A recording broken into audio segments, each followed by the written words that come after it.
All right, here we are. So we're in week 16. 16 weeks I've done this the whole time, I think. 5, 10, 15, 16. So, 4 months I've been doing this now. It's really cool. Really happy with where I am. This is Crazy Mountain 100 training. Today's June 30th, so tomorrow marks the races this month. We got 4 weeks officially left now, since it's already Monday at the shooting of this video. So here we go, let's get into this week. I switched around some of the workouts last week just because of time and life. I did a stair climb for an hour and a half at level 7, which gave me 5,284 steps. And it felt like I could have kept going for another hour and a half, which makes me feel really good that that level of exertion over that length of time really felt like I could just keep going. So I'm really happy from starting off with, I believe my first step one was 20 minutes or 25 minutes long. I think it was 20. So to be doing an hour and a half stair climb is just incredible. And that's with a 15 warm up, 15 cool down on the treadmill. The next day I did my friend E.T., she's a sports trainer, athletic trainer, and we got into a whole lot of running-based motion exercises that worked on the functionality of my hip rotation. I was still having a little problem with my right hip wanting to inner rotate a little bit under load. So she aligned a whole bunch of exercises to work on getting that alignment and those muscle groups activated properly and engaging correctly, so that when I am running, I'm running in a good, using your butt, using your glute, not your hamstrings, using the bigger stabilizing muscles, not your little abductors or trying to bounce off just your IT band. The next day I was really sore on one of my muscles, so I guess we figured out which muscle that was. And so I'm going to continue doing those. I'm going to another workout today and doing the exact same workout, just exactly the same functionality testing. What was the next day? I did my last interval, treadmill interval training for hills. 7 minutes on, 3 minute rest. I did at 3.2 miles an hour, I did a first interval was 12%, 15%, 15% grade. And then the last interval, I threw it up to 18% for the 7 minutes, and once again, felt like I could continue going on and doing more of those. And not feeling wore out, like no after effects the day after, other than my little bitty sore muscle that we had just reignited and it wasn't quite up to speed and strength as everybody else. Barring that, it felt really good. So it's amazing from, once again, where I came from 16 weeks ago. I think I did my first one week 2. I did my first one. And it was, I think I was doing 3 minutes on and a minute rest at 3.2. And I think it was like a 12% was my biggest thing that I ever did. Ran 5.3 miles with my wife on Wednesday, Thursday, and then did at-home yoga poses here and there, hit and miss. Good friend of mine, Scrapple, this was his last big week. He's trained up for Cascade Crest, which is in 2 weeks, I guess on Saturday, maybe Friday. They start at 9, I can't remember which day, but he was in his last 3 days of running for his training for his race.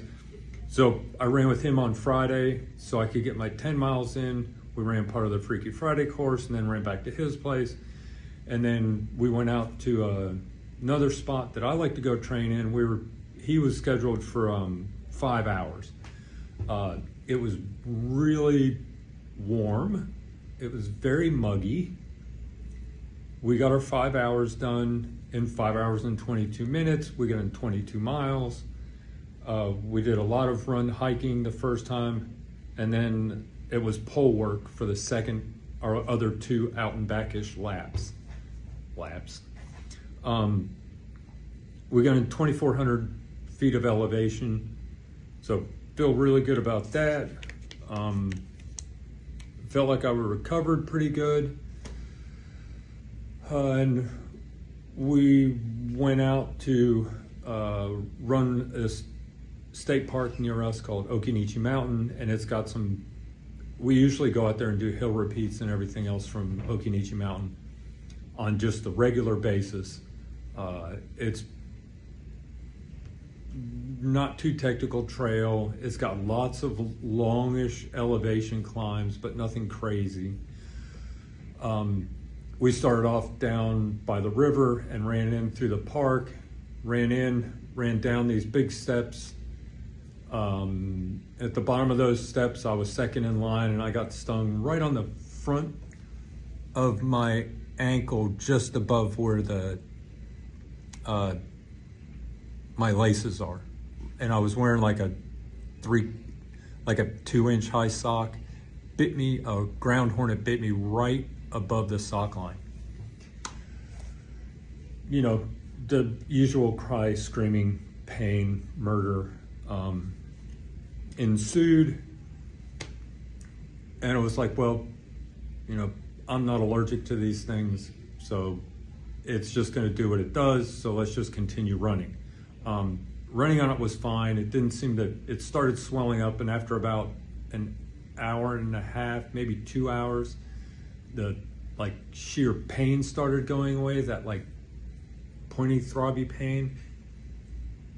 And then the swelling, because the skin was starting to get tight, started to hurt a little bit. It didn't really affect my gait or my running any, so we continued running. It was a 3.5-hour run that day. We got in 13.4 miles with 1,900 feet of elevation. I ended the week with right at 5,500 feet of elevation, so I'm really satisfied that I got 5,500 feet out of, how much did I run last week? 57, so I was just shy of my 62-mile goal, which is, I don't care. It's all time on feet, really.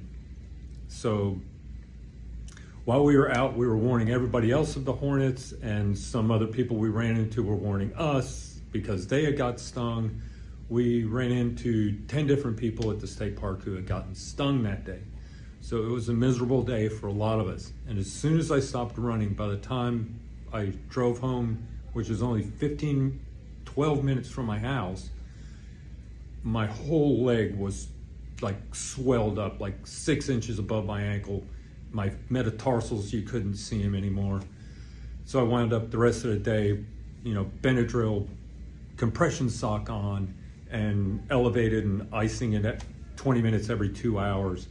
It feels fine today. My Achilles feels a little tight, which I'm going with that swelling and everything in that whole ligament connections, just a little aggravated still. I think that'll work out in the next day or two. Nothing feels like it's injured, so that was good. So yeah, 743.8 miles to the total so far.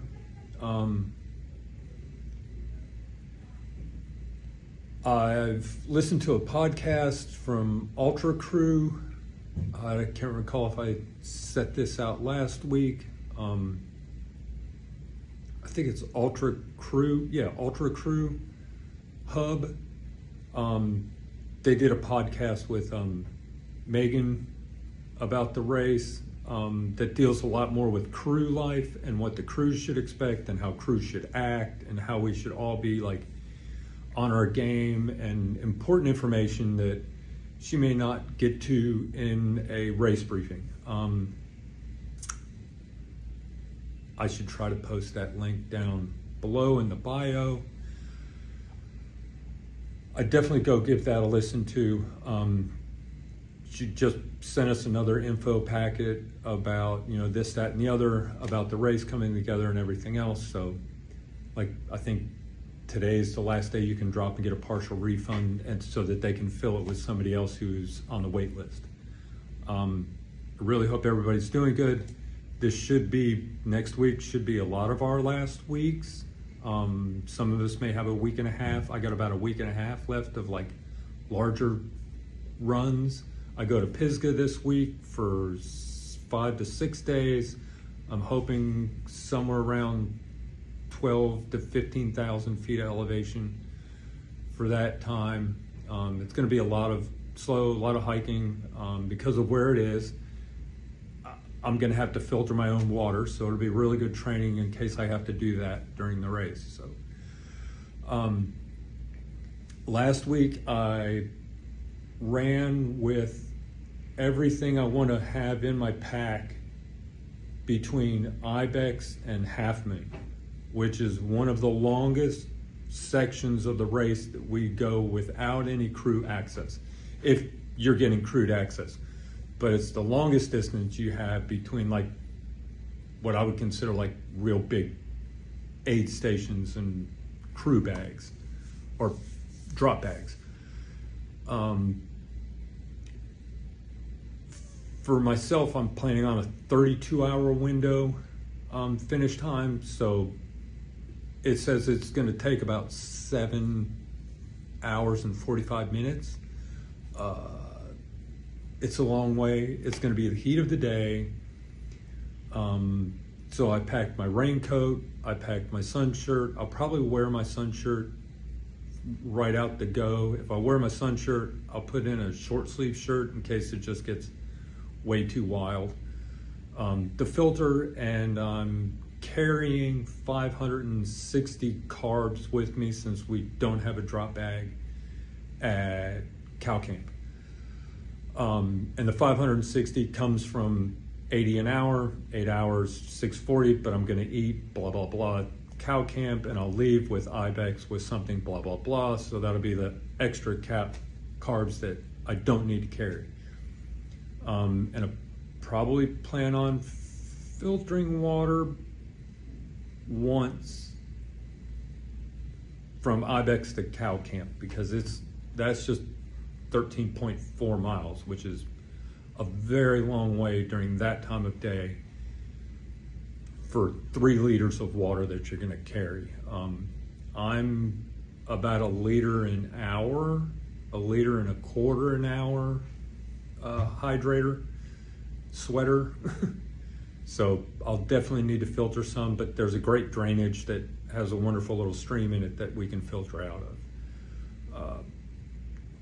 So my pack for that time, including the spare headlamp that you have to carry all the time, and whatever the other spare thing. I think I threw something else in to keep the weight for this little guy, the GPS tracker on us.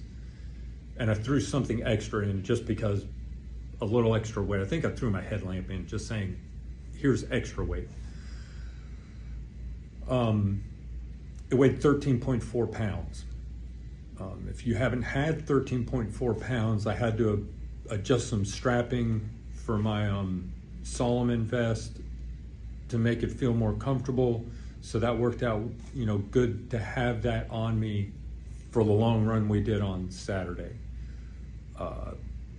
And it worked out fine. I still had that 1 packet of food because we weren't gone but for 5.5 hours. So everything else was located right there for that amount of time, minus the liquid. We rehydrated the carb, but I'll do that on course through the water filter. So it was a good learning curve. I would encourage everyone. I've been picking the last 4 weeks, I've been picking, this is what I need between this aid station. This is what I need to pack between these bits of my crew access. I've been putting that in my pack. I've been learning what's in there, how long is it lasting, because I'm going out sometimes for that amount of distance or better. And it gives me a real good point of, yes, I carried enough, I felt great about it.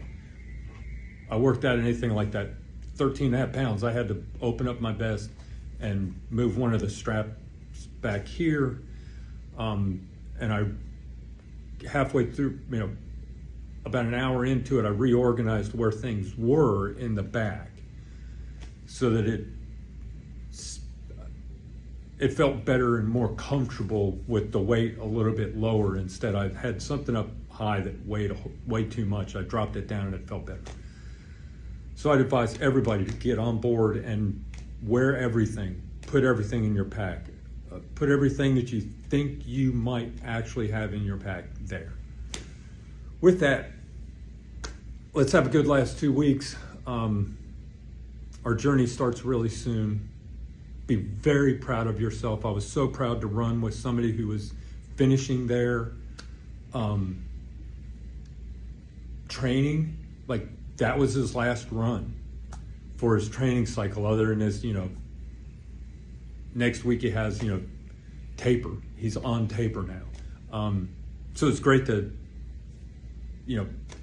celebrate that with him, which is basically us in the next week and a half to 2 weeks. That's us.